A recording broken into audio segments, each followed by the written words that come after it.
Vamos a mirar versículo 1. Dice, aconteció después de la muerte de Josué que los hijos de Israel consultaron a Jehová diciendo, ¿quién de nosotros subirá primero a pelear contra los cananeos? Y Jehová respondió, Judá subirá. He aquí que yo he entregado la tierra en sus manos. Y Judá dijo a Simeón, su hermano, sube conmigo al territorio que se me ha adjudicado, y peleemos contra el cananeo, y yo también iré contigo al tuyo. Y Simeón fue con él. Gloria a Dios. Después de la muerte de Josué, como dice acá la palabra que acabamos de leer, la tribu de Judá, ¿vio?, tomó el liderazgo en la guerra contra los cananeos al sur. No se olvide que la tierra a la cual Dios los estaba llevando era una tierra que estaba habitada. Ellos tenían que conquistarla a la tierra. Amén. Y bueno, y acá comienza la conquista, ¿vio? Comienza la conquista.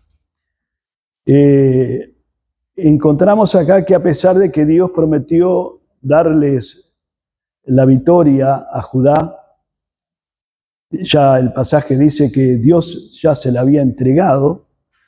Judá, ¿qué hizo? Buscó la ayuda de la tribu de Simeón, su hermano, mostrando así su falta de fe para depender completamente, ¿sabe de qué? De la palabra de Dios. Le faltó decisión, le faltó fe, ¿verdad? Le faltó obediencia, le faltó obediencia. Hoy también nosotros debemos de depender, ¿sabe de qué? De la palabra de Dios. Si Dios lo dijo, yo lo creo. Amén. Si Dios lo dijo, yo lo creo. Gloria a Dios. Bendito sea el Señor. No nos olvidemos que la palabra de Dios es personal. Él tenía una palabra y era para él. Él tenía que haberse afianzado en la palabra, haberla tomado la palabra para él y haber salido a la conquista de esa tierra a la cual Dios le estaba dando, Dios le estaba llamando para darle. Amén. Seguimos. Versículo 8. Seguimos hablando de Judá. Judá, una de las tribus, ¿verdad? Tuvo cierto éxito contra Jerusalén. Vamos a leer el verso 8, dice, y combatieron los hijos de Judá a Jerusalén y la tomaron y pasaron a sus habitantes, bueno, a filo de espada, dice ahí. Pero ni Judá ni Benjamín pudieron sacar a los jebuseos de su fortaleza, a una de las tribus que había, de los habitantes que habían en la tierra. Esto no se hizo hasta los días de David. En 2 Samuel, capítulo 5, versos 6 a 7, que después vamos a llegar seguramente. Hoy no, por cierto que no. Hasta en esos días recién se van a poder expulsar o sacar de la tierra a los jebuseos. Ellos no pudieron ahora sacarlos. Ni Benjamín ni Judá. Ni Judá ni Benjamín pudieron. Seguimos. Versículo 16. Encontramos ahí que los ceneos, versículo 16, los hijos del ceneo, el suegro de Moisés, dice ahí, subieron a la ciudad de las palmeras con los hijos de Judá al desierto de Judá, que está en el Negev cerca de Arad, y fueron y habitaron con el pueblo. Los ceneos no eran del pueblo de Israel, ¿verdad? Continuaron habitando ahí, dice la palabra, con los hijos de Judá, aunque nunca se convirtieron. aunque nunca se convirtieron. Tremendo, ¿no? O sea, siempre fueron un estorbo. Siempre fueron un estorbo para Judá y para las demás tribus. Ellos hicieron alianza con ellos y entonces eso les fue para ellos una carga. Tremendo. Seguimos. Y respecto a esto tenemos que decir que el pecado, aplicándolo a nuestras vidas también, el pecado no juzgado sobrevive y más tarde tiene que ser enfrentado.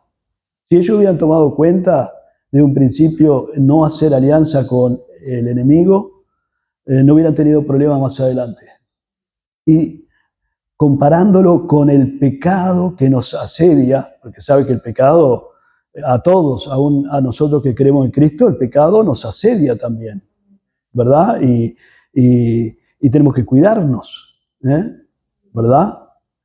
Tenemos que ir siempre a la cruz de Cristo. Tenemos que, como alguien dijo, morir cada día a nuestra vieja naturaleza, egoísta, independiente. Porque si no, ¿verdad? El pecado no tratado, no resuelto en la cruz, ¿verdad? No llevado delante del Señor, sobrevive, ¿verdad? Y más tarde tiene que ser enfrentado. Va a llegar un momento que si no se toma cuenta con el pecado y nos arrepentimos, ¿verdad? Y le decimos al Señor que nos ayude, va a haber un momento que el pecado nos va a asfixiar, ¿verdad?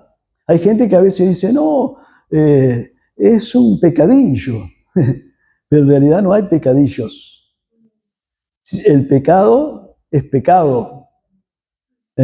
Lo que parece que a veces algo pequeñito se convierte luego en algo que es, ¿verdad? Como una bola de nieve, ¿vio? Que va creciendo. Y cuando quiere acordarlo, asfixia. Que Dios nos ayude, ¿verdad? El pecado entonces debe ser abandonado. Esa es la realidad. Amén. Cuando venimos a Cristo, ¿verdad? Tenemos que decir al Señor, Señor, ayúdanos. Él nos limpia con su sangre, pero después también hay una parte que me corresponde a mí, ¿verdad? Santificarme, limpiarme. Dice los comentaristas bíblicos, dice que hay dos clases de santidad, ¿verdad? La santidad que viene de Dios a nuestras vidas, ¿verdad? Que Dios nos declara santos, y la santidad que nos corresponde a nosotros. O sea, que ya conocemos al Señor, de acuerdo a la luz que Dios nos va dando, nos vamos limpiando. Y vamos estando cada día a cuenta. Gloria a Dios, ¿no? Bueno, bendito sea el Señor. Seguimos, capítulo 2 de Jueces, los versículos del 6 al 10, ahí encontramos que repasan el fin de la vida de Josué. Josué, más o menos el tiempo que encontramos del libro de Josué es alrededor de 25 años. En el libro de Josué encontramos una trayectoria de 25 años aproximado. Acá en Jueces, más o menos son unos 300 años. En el libro de Jueces que vamos a, desde el capítulo 1 al final, vamos a estar recorriendo. 300 años, ¿verdad? Pero 300 años que usted va a ver ahora más adelante que fueron años de mucha decadencia espiritual. Decadencia espiritual. Los versículos 6 al 10 repasan el fin de la vida de Josué y la generación que le sobrevivió a él. En Deuteronomio 6 el Señor dio unos mandatos específicos a su pueblo, y la desobediencia a los mandatos de Dios condujo a la triste situación que encontramos en el versículo 10 acá, que dice: y toda aquella generación también fue reunida a sus padres. Es decir, perecieron, murieron físicamente. ¿Vio? ¿Por causa de qué? De la desobediencia. La falta de liderazgo espiritual de aquel tiempo resultó en la correspondiente desobediencia del pueblo de Dios. Es decir, no había un líder que se levantara, ¿verdad? Y que dijera, hermanos, tenemos que agradar a Dios. Tenemos que obedecer a Dios. No había un dirigente en aquel tiempo que se levantara y que dijera, vamos a postrarnos delante de Dios, vamos a agradar a Dios, vamos a buscar a Dios. No había. La falta entonces de liderazgo llevó al pueblo a desobedecer. La generación previa no había enseñado a sus hijos el temor de Jehová ni a guardar sus mandamientos. La negligencia de los padres produjo la apostasía de sus hijos. Algo para reflexionar, ¿no? A nosotros que somos padres, abuelos, que Dios nos ayude, ¿no? A sembrar en nuestros hijos y en nuestros nietos la palabra de Dios. Aunque sea algún chispazo, ¿vio? Porque a veces, bueno, los chiquilines, sus hijos o sus nietos vienen a la iglesia, pero a veces no vienen a la iglesia, ¿verdad? Entonces, pero siempre tenemos un bocadillo, ¿vio? Una palabrita, una palabra, ¿vio? Respeto al Señor, que el Señor les ama, que el Señor quiere hacer algo con ellos también, si ellos se lo permiten. Y poco a poco vamos sembrando la palabra, vamos sembrando la semilla, y en un momento esa palabra, esa semilla, ¿qué hace? Germina y da fruto. Amén. Gloria a Dios. Seguimos, capítulo 2, verso 11 al capítulo 3, verso 6. Vamos a encontrar ahí una síntesis del periodo entero de los jueces. ¿Vio esos 300 años que yo le decía aproximado? Trazan el ciclo de 4 pasos que caracterizaba este tiempo. Acá van los pasos. Primer paso, pecado. Había pecado.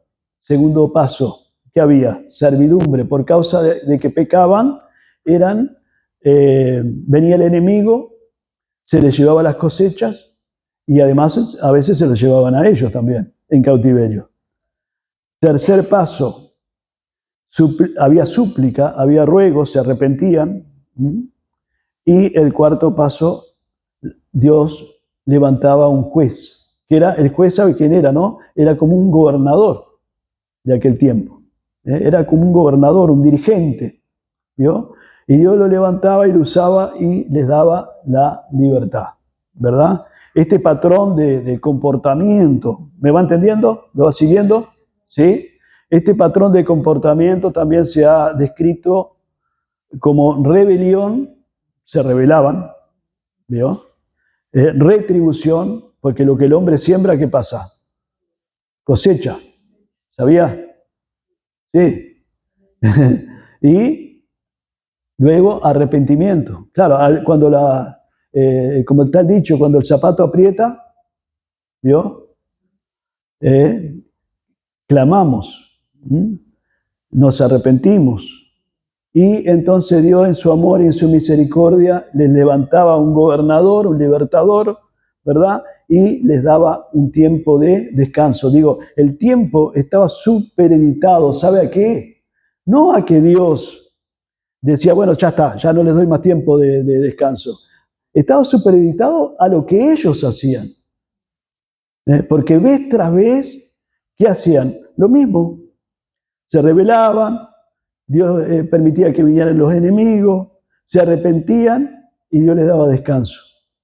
A veces les duraba el descanso un buen tiempo porque estaban agradando a Dios, agradaban a Dios, buscaban a Dios. Pero cuando se olvidaban de Dios, Dios permitía que el enemigo, ¿verdad?, viniera y se les llevara las cosechas, los llevaran a ellos, a veces en cautiverio, así que tremendo, ¿no?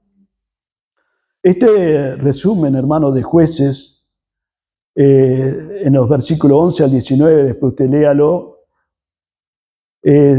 ahí vamos a encontrar que hay dos cosas, dice un comentarista, hay dos cosas que sobresalen en esos textos, del verso 11 al 19, y es la perversidad desesperada del corazón humano, que revela su ingratitud, su rebelión y su necedad, ¿verdad? No nos vamos a asustar de eso porque el corazón humano es así, ¿verdad? El corazón humano es así. Nos olvidamos, ellos se olvidaban, nosotros también. Muchas veces nos olvidamos de lo que Dios ha hecho con nosotros. Nos enojamos, nos rebelamos, ¿verdad? Y nos apartamos, nos vamos igual, olvidando lo que Dios ha hecho. Y lo otro que se resalta en estos textos es la longanimidad, paciencia, misericordia y el amor de Dios, ¿verdad? Dice que ningún libro de la Biblia pone en mayor contraste estas dos verdades: el fracaso absoluto del pueblo de Israel y la persistente gracia de Jehová. Qué tremendo, ¿no? Ellos se apartaban y Dios, igual en su amor, los buscaba, los perseguía. Alguien dijo que el amor de Dios nos anda persiguiendo por los corredores de la vida. ¿Me escuchó? Y vaya que pasa con nosotros también, ¿no? Porque a veces también nosotros como que tendemos un poco, ¿vio? A querernos enojar y decir, no hago más nada, no voy más a la iglesia. Y Dios nos va a buscar, amén, nos busca, hasta que nos trae. Pero no haga eso, ¿no? No es para decir, bueno, si Dios me va a buscar, no. Porque vamos a ver más adelante que hubo un momento que Dios dijo, ya está, ya vamos a llegar. Gloria a Dios. Bendito sea el Señor. El capítulo 2, verso 20 al 23, dice, porque Israel, bueno, ahí vamos a encontrar que Israel persistía en la desobediencia. Dios decidió dejar a las naciones en la tierra como castigo de su pueblo. No se olvide que al principio dijimos que ellos entraban a una tierra donde fluía leche y miel, pero estaba habitada. Ellos tenían que conquistarla, ¿verdad? Pero Dios dijo, bueno, está perfecto. Ustedes quieren seguir de esa manera, desobedeciendo, yo dejo las naciones. ¿Para qué? Para castigar la desobediencia. Aunque no era la única razón por la cual Dios no arrojó a todos los cananeos. Los dejó, ¿sabe para qué también? Para probar a Israel. Y acá probar, es decir, para que reconocieran, porque Dios ya sabía, Dios sabe todas las cosas de antemano, ¿vio? Dios sabe todo de antemano, ya sabía que ellos iban a desobedecer. Y Dios permitió que esas naciones siguieran estando para probar, es decir, para que reconocieran su pecado. Porque como decía anteriormente, porque en cuanto a Dios, Él ya sabe que ellos iban a ser ¿qué? Infieles. Que no iban a cumplir, que no iban a obedecer, que iban a desobedecer. ¿Verdad? Gloria a Dios. Seguimos. Versículo 5 al 7 comienza el primer ciclo, pecado, del capítulo 3. Vamos a mirar un poquito. Versículo 5 dice así, los hijos de Israel habitaron entre los cananeos, heteos, amorreos, fereceos, heveos y jebuseos, y tomaron a sus hijas por mujeres, y dieron sus hijos a los hijos de ellos, y sirvieron ¿a qué? A sus dioses. Hicieron alianza, mire, se casaron con gente que no era del mismo pueblo, ¿vio? Y además adoraron sus dioses, sus ídolos. Tremendo, ¿no? Ahí comienza el primer ciclo que hablábamos de pecado, ¿verdad? Verso 8 dice, hicieron pues los hijos, el 7 dice, hicieron pues los hijos de Israel lo malo ante los ojos de Jehová y olvidaron a Jehová su Dios y sirvieron a los Baales y a las imágenes de acera. Verso 8, y la ira de Jehová se encendió contra Israel y los vendió en manos de Cusán Risataim, rey de Mesopotamia. Y sirvieron los hijos de Israel a Cusán Risataim 8 años. Servidumbre. Pecado, el pecado trajo la servidumbre. Verso 9. Entonces clamaron los hijos de Israel a Jehová y Jehová levantó un libertador a los hijos de Israel. ¿Y qué hizo? Y los libró un juez, ¿vio? Esto es a Otoniel, hijo de Cenaz, hermano menor de Caleb. Gloria a Dios, súplica. Y verso 9 al 11 encontramos el 10, dice, y el Espíritu de Jehová vino sobre él, sobre Otoniel, y juzgó a Israel y salió a batalla, y Jehová entregó en su mano a Cusán Risetaim, rey de Siria, y prevaleció su mano contra Cusán Risetaim, y reposó la tierra 40 años, y murió Otoniel, hijo de Cenaz. ¿Vio? Las cuatro etapas, ¿se dio cuenta? Pecado, la otra era, por causa del pecado vino la servidumbre. Al estar bajo servidumbre, ¿qué hicieron? Clamaron, y Dios, ¿qué hizo? En su amor y en su misericordia levantó un libertador, a Otoniel. ¿Vio? Primer juez entonces fue Otoniel, capítulo 3, versos 7 al 11. El pueblo hizo lo malo ante los ojos de Jehová, bueno, casándose con los paganos y luego adorando a sus ídolos. Vemos la impureza entonces, la inmoralidad. Esto llevó a la idolatría. Es todo, vio que es todo comenzar. ¿Vio? Es como cuando empieza, se cae en pecado, uno dice es un pecado, pero ese pecado lleva ¿a qué? A otro pecado. Y el otro pecado lleva a otro pecado. El pecado no confesado delante de Dios, no arreglado delante de Dios, ¿verdad? La persona que no viene delante de Dios y se arrepiente de corazón, ¿verdad? Se empieza como en una decadencia. Es un pecado, luego es otro pecado, después otro pecado más, ¿vio? Hasta que llega un momento que cae en un pozo. Gloria a Dios. Bueno, muy bien, Dios castigó a Israel vendiéndolos en manos de Cusán, como leíamos. En respuesta al llanto penitente de su pueblo, Jehová levantó a Otoniel, un sobrino de Caleb, para librarlos de sus enemigos y traer 40 años de paz. Otoniel significa león de Dios. Había tomado previamente la ciudad de Kiriat Sefer, ciudad del libro, dice, antes de atacar a Cusán, como era el nombre Cusán. Bueno, se me fue de acá, Cusán Risataim. Muy bien, seguimos. El segundo juez, capítulo 3, verso 12. El segundo ciclo de Israel fue subyugado por Eglón, rey de Moab, por 18 años.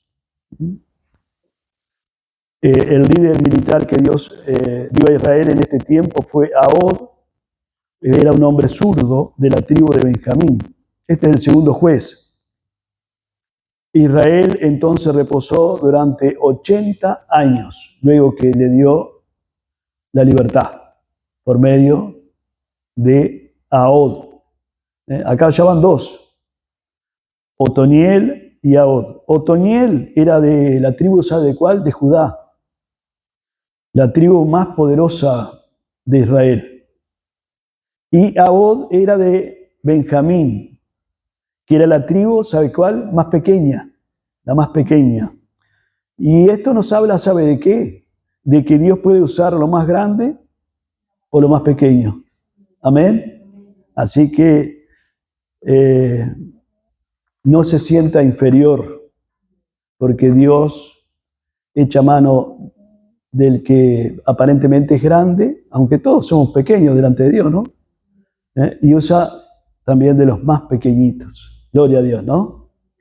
Tercer juez fue Sangar, capítulo 3, verso 31. Allí 31 dice, hay un texto solo, dice, después de él fue Sangar, hijo de Anat, el cual mató a 600 hombres de los filisteos con una aguijada de buey, y él también salvó a Israel. Hay solo un versículo de Sangar, ¿vio? Pero vio todo lo que hizo, ¿no? Tremendo. Gloria a Dios. Mató a 600 hombres de los filisteos con una aguijada de buey, un instrumento puntiagudo usado para pinchar a los bueyes. Este es otro ejemplo, hermanos, en Jueces, donde Dios empleó una cosa débil, ¿verdad? Para efectuar una victoria poderosa, como es una quijada de buey, ¿no? Dios se vale de instrumentos débiles en sus manos para hacer grandes proezas. Gloria a Dios. Cuarto juez, Débora y Barak, capítulo 4. Acá encontramos a Jabín, que fue rey de la fortaleza cananea de Azor. El capitán de su ejército se llamaba Sísara. Tenían 900 carros herrados de guerra. Estos mantuvieron a los israelitas bajo su dominio por 20 años. Pero siempre, ¿sabe por qué? Por causa de que ellos se olvidaban de Dios. Se olvidaban de Dios, ¿verdad? Y entonces el enemigo los hacía sus siervos, sus esclavos. Y allí, claro, ellos clamaban y otra vez lo mismo, ¿vio? Dios levantaba un libertador y ahora levantó a Débora y a Barak. Débora tomó, capítulo 4, Débora tomó la iniciativa al llamar a Barak y le mandó luchar contra Sísara, como lo había mandado el Señor. Pero Barak, ¿verdad? Era algo temeroso. No se animaba, ¿vio? Por eso Dios levantó a Débora, quien lo animó. Amén. Gloria a Dios. Barak mostró abiertamente su ejército de 10.000 al lado del monte Tabor. Bueno, allí con su ejército, con los que Dios le había dado, tuvo la victoria. Gloria a Dios. Bendito sea el Señor. Esta mujer que estábamos hablando ahora, Débora, ¿verdad? Como vemos acá en Jueces, una nueva caída y una nueva restauración de los hijos de Israel.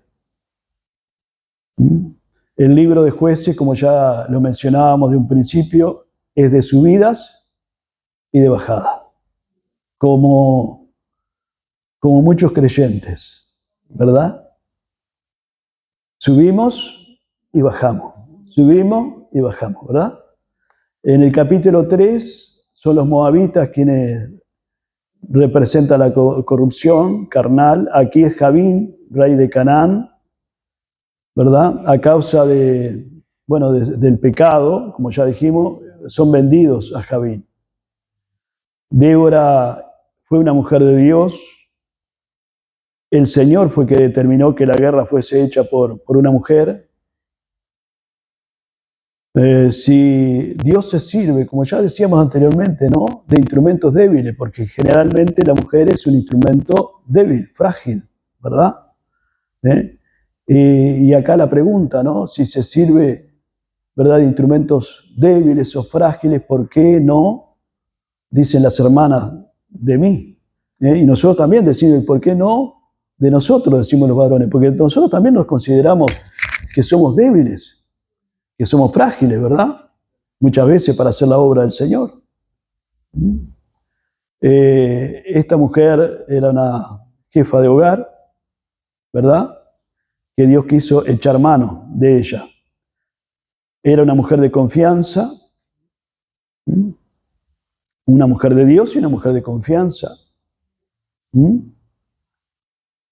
Era difícil hallar fe en aquellos tiempos y, como mencionamos, aún Barak sintió que su fe no bastaría o no le iba a alcanzar sin la participación de Débora. Su mediación inspiró y salvó a Barak, ¿verdad?, a quien tenía que ir al frente, y al pueblo. Gloria a Dios, ¿no? Fue una mujer de rectitud, una mujer recta, y fue una mujer también de coraje. Pronta estaba a ir a la batalla y a hacer frente al enemigo. Israel, el pueblo, temblaba al ver los 900 carros que mencionábamos anteriormente, errados, preparados para la guerra. Débora vio algo más que carros. ¿Sabe qué vio? Al mismo Señor. Al mismo Señor.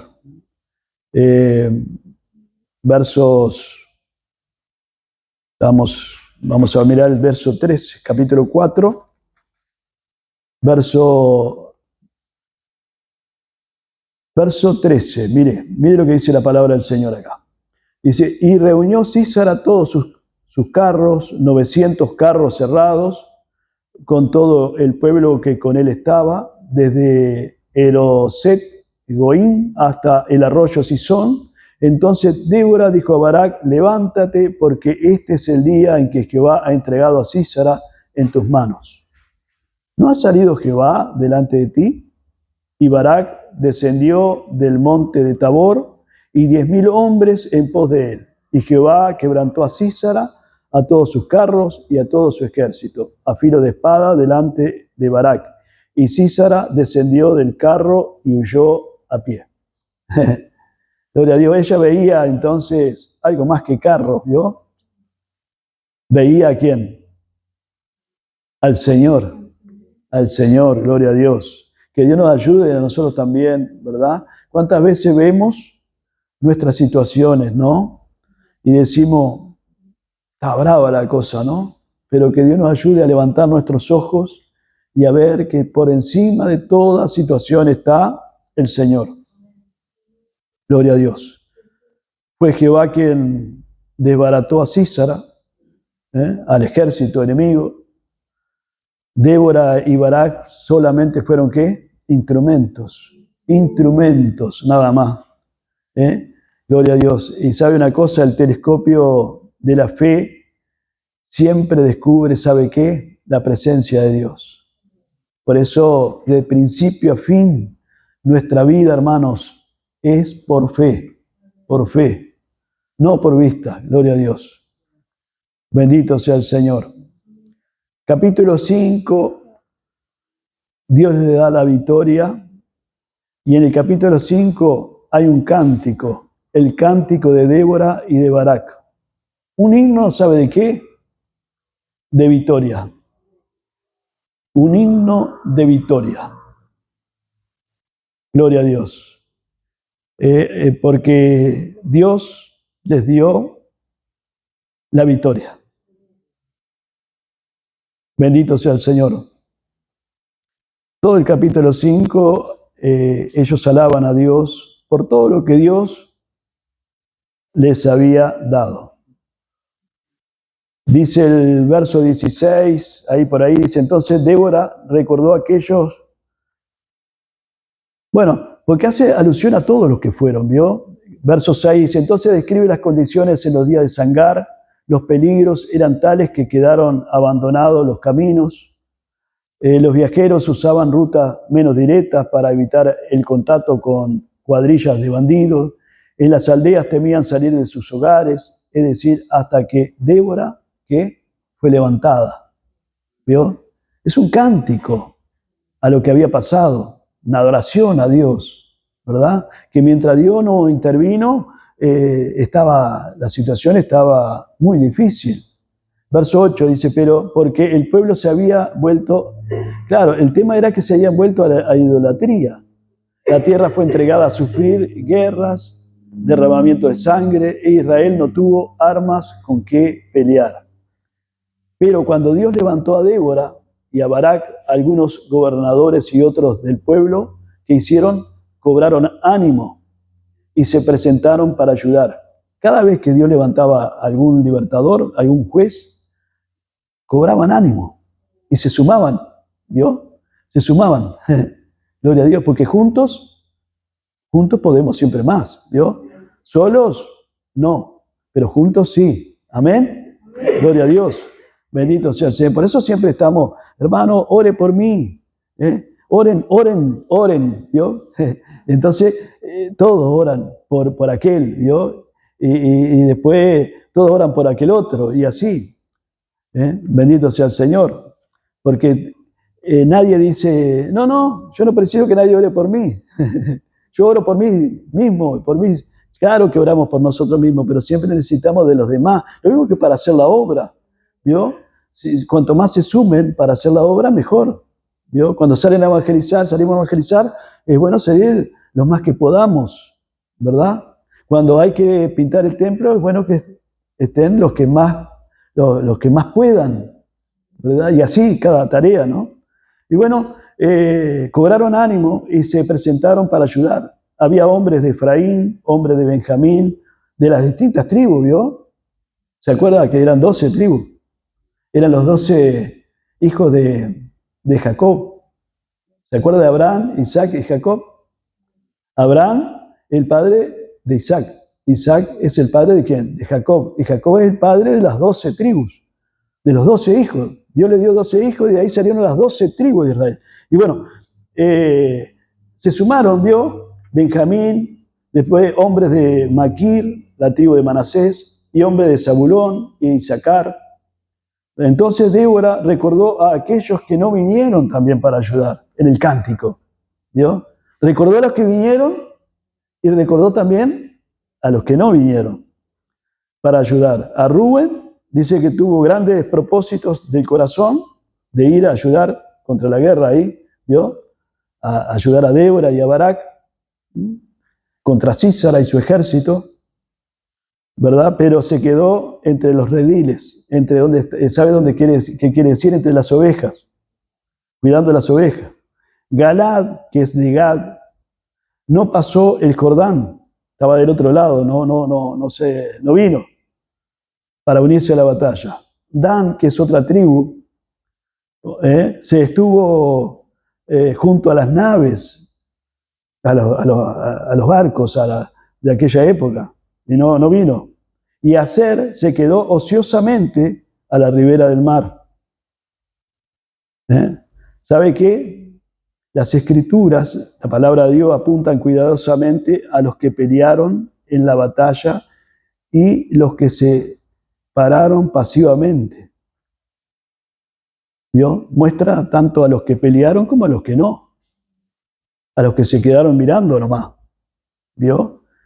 A los que estaban indispuestos a arriesgar su seguridad para la causa de Jehová. ¿Vio? Y es igual hoy.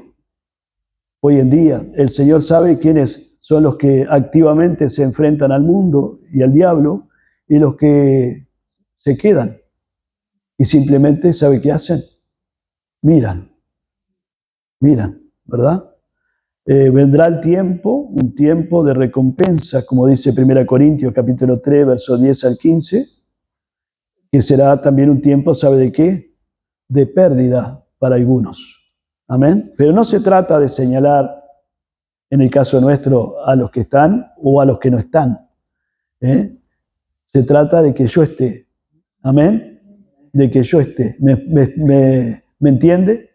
Amén. Porque a veces digo que nosotros nos entretenemos mucho mirando a los que no están. pudiendo estar, no se preocupe, ¿verdad? Ya van a estar, amén, ya van a estar.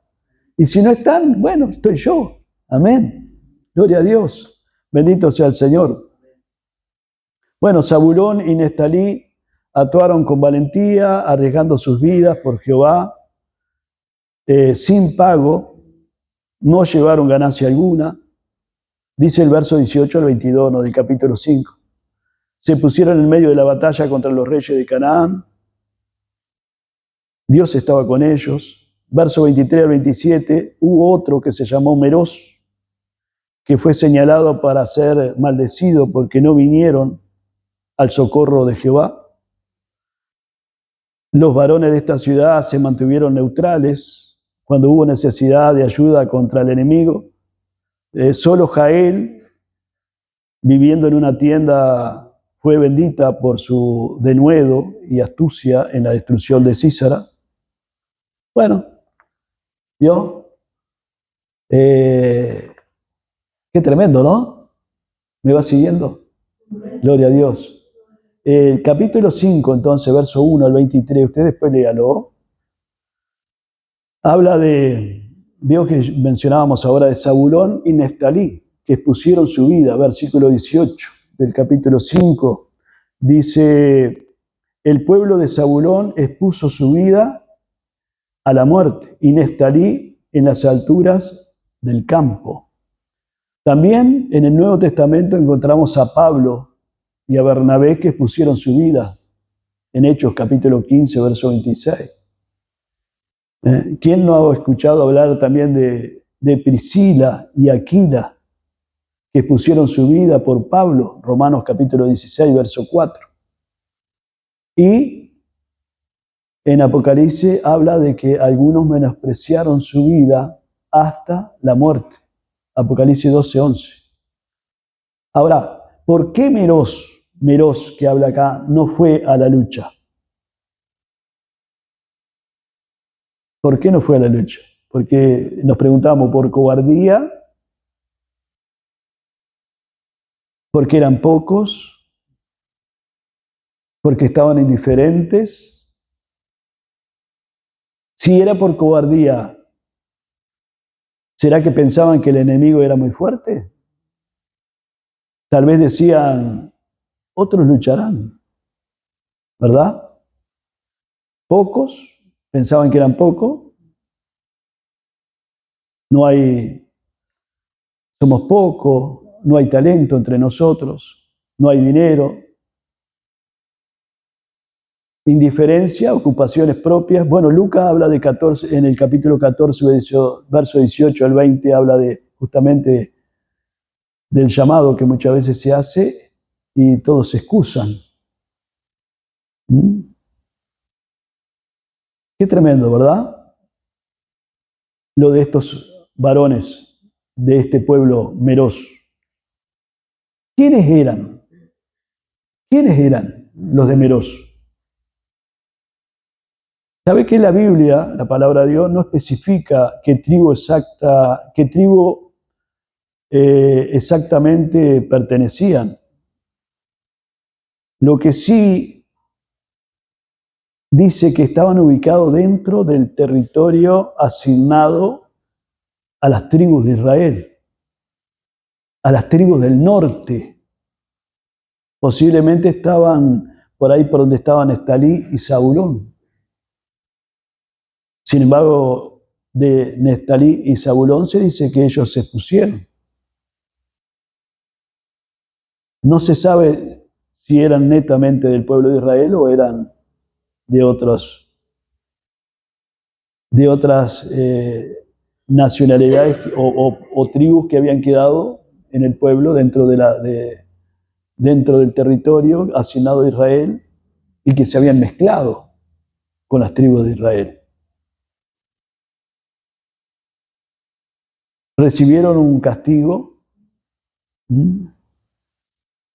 y se perdieron la bendición, se perdieron de disfrutar lo de la conquista que Dios le dio a su pueblo. Tremendo, ¿verdad? Gloria a Dios. Bendito sea el Señor.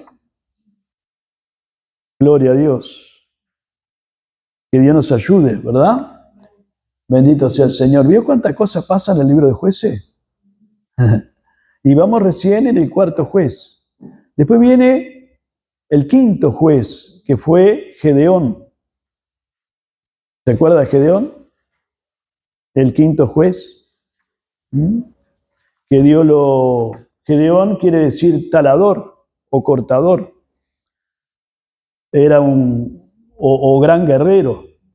En Jueces 6, verso 1 al 10. Las condiciones que vivió Gedeón, el pueblo vivía en cuevas, en cavernas, en ruinas, otra vez por lo mismo, porque el pueblo se había olvidado de Dios, habían sido llevados otra vez por el enemigo se les llevaba las cosechas, ¿verdad? Preferían huir antes que luchar.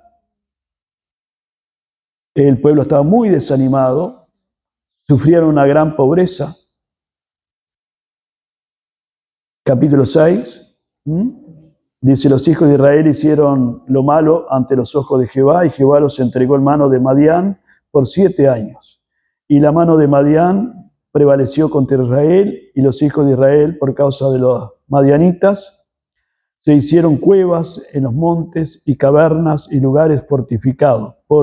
Pues sucedía que cuando Israel había sembrado, subían los madianitas y amalecitas y los hijos del oriente contra ellos, subían y los atacaban. Y acampando contra ellos, destruían los frutos de la tierra hasta llegar a Gaza. Y no dejaban que comer en Israel ni ovejas, ni bueyes, ni asno. O sea, estaban pasando mucha pobreza, tenían hambre, pero padecían porque se habían apartado